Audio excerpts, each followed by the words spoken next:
Benzodiazepínicos na gestação. Afinal de contas, qual é o risco de malformação congênita das suas pacientes que usaram essa medicação? Se você é médico ginecologista, médico de família e comunidade, atende pacientes com quadros psiquiátricos, e essa acaba sendo a regra, ainda que quadros leves, você invariavelmente vai se deparar com o seguinte dilema. E aí, eu entro com um benzodiazepínico, talvez necessário, ou não, deixo a paciente descompensada? Qual é o risco real de malformação? A gente escuta muita coisa. Nesse vídeo eu vou te trazer um artigo muito recente que vai te ajudar a direcionar a sua prática clínica. E qual é o grande problema? O grande problema é que transtornos psiquiátricos na gestação são muito comuns. Quadros de ansiedade, insônia, quadros depressivos, quadros de bipolaridade, esquizofrenia. Muitas vezes o quadro psiquiátrico ele vai brotar, ele vai aflorar na gestação e principalmente no puerpério.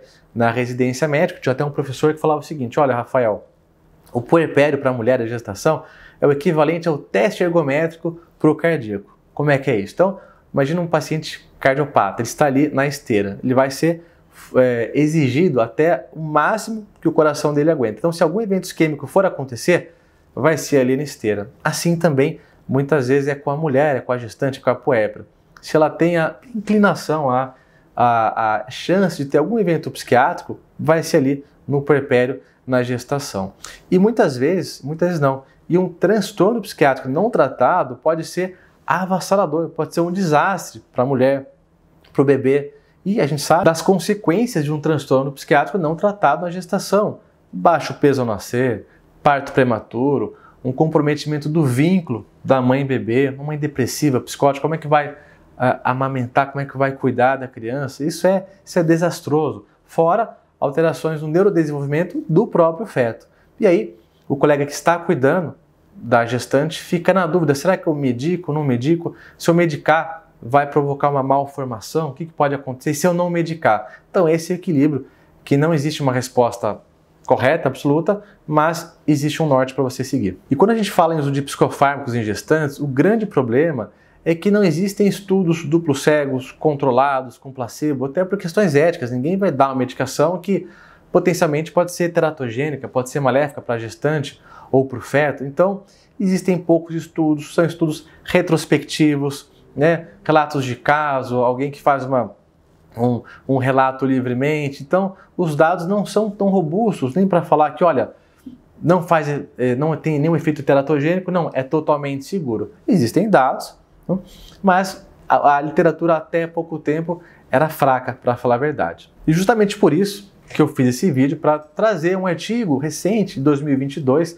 que saiu na Depression and Anxiety, é uma literatura internacional, que avaliou de uma maneira inédita o risco de gestantes que usaram um benzodiazepínico no primeiro trimestre, justamente quando tem um risco maior de malformação. E o trabalho funciona da seguinte maneira: foi um trabalho prospectivo, então acompanhou a gestante, acompanhou a mulher no puerpério por algumas semanas, por alguns meses, melhor dizendo, e dividiu o grupo das gestantes em dois. Então, no primeiro grupo, que era composto por 151 gestantes expostas a benzodiazepínicos no primeiro trimestre. Eram gestantes que faziam um acompanhamento psiquiátrico, usavam outras medicações psiquiátricas, inclusive, e faziam acompanhamento. E no outro grupo, que era composto por 902 gestantes que não foram expostas a benzodiazepínicos, mas usavam alguma outra medicação psiquiátrica, faziam lá o seu tratamento. Né? O que eles observaram?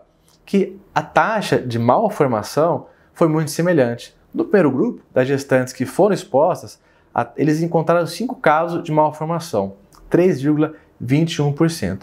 E no caso das gestantes que não usaram benzodiazepínicos, mas que usavam outros psicofármacos, tinham transtornos psiquiátricos também, encontraram 32 casos de malformação, que dava mais ou menos 3,46%. Ou seja, próximo de 3% também.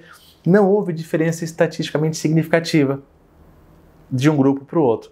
Inclusive, a gente sabe que esse número, 3% de malformação, é um risco da população em geral, da população saudável. De cada 100 gestantes, ali 2, 3, 4% pode ter alguma malformação. É verdade que esse trabalho tem algumas limitações também, como por exemplo o N pequeno das gestantes que usaram o benzodiazepínico.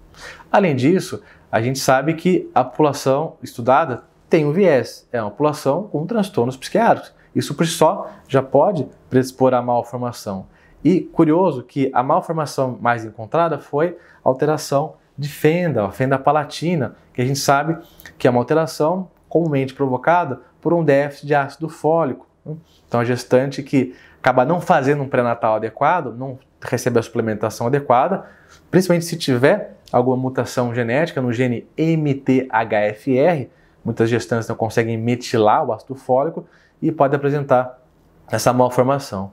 E o próprio estudo fala que muitas dessas gestantes não fizeram o pré-natal correto, ou seja, não receberam a suplementação correta. E isso é um fator de confusão para explicar o motivo da malformação encontrada. Talvez não seja da medicação propriamente, mas ao não uso do metilfolato. Então, na prática, qual é a conclusão desse trabalho para a sua prática clínica? Eu já te convido, você colega médico, se você viu o valor até agora nesse vídeo, a curtir esse vídeo, compartilhar com um colega que também atende gestantes, para ele saber dessa informação, e se inscreva no canal para receber os vídeos semanais aqui desse canal. Mas a conclusão é o seguinte: esse trabalho sugere que a incidência de malformação por uso de benzodiazepínicos em gestantes no primeiro trimestre, que é a fase mais crítica, não é diferente da população em geral. Então, nesse sentido, você não deve sair prescrevendo benzodiazepínicos, clonazepam, alprazolam, diazepam, a rodo por aí, não. Mas, para casos graves,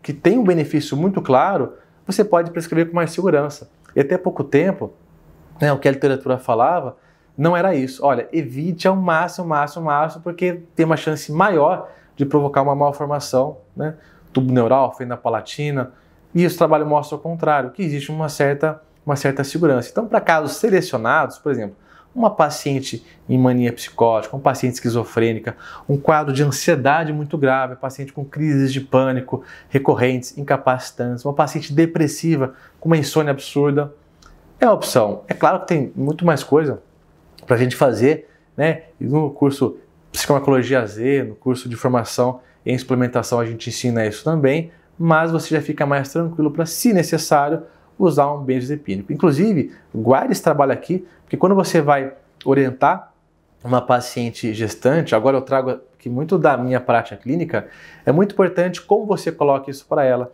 Não caia na armadilha de dar garantias, de falar simplesmente, olha, é seguro 100%, eu te garanto. Não existe essa garantia.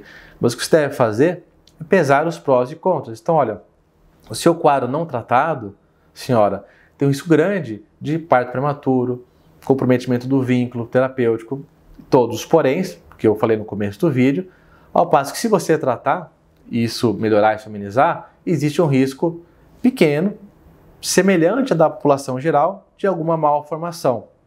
A fenda palatina, mais especificamente, e que se a gente suplementar com ácido fólico direitinho, isso tende a ser reduzido também. E aí você coloca os dados para ela, se ela tiver condições de entender, condições psíquicas, juízo de realidade preservado, aí ela pode concordar ou não, mas é essencial que ela faça parte da tomada de decisão. Se você tem alguma dúvida em relação a esse assunto, deixa aqui nos comentários que eu vou responder. E da próxima vez que você atender uma paciente que possivelmente pode se beneficiar, ter necessidade de um benzodiazepínico, lembre-se desse vídeo e faça a orientação com segurança. Um grande abraço e te vejo no próximo vídeo.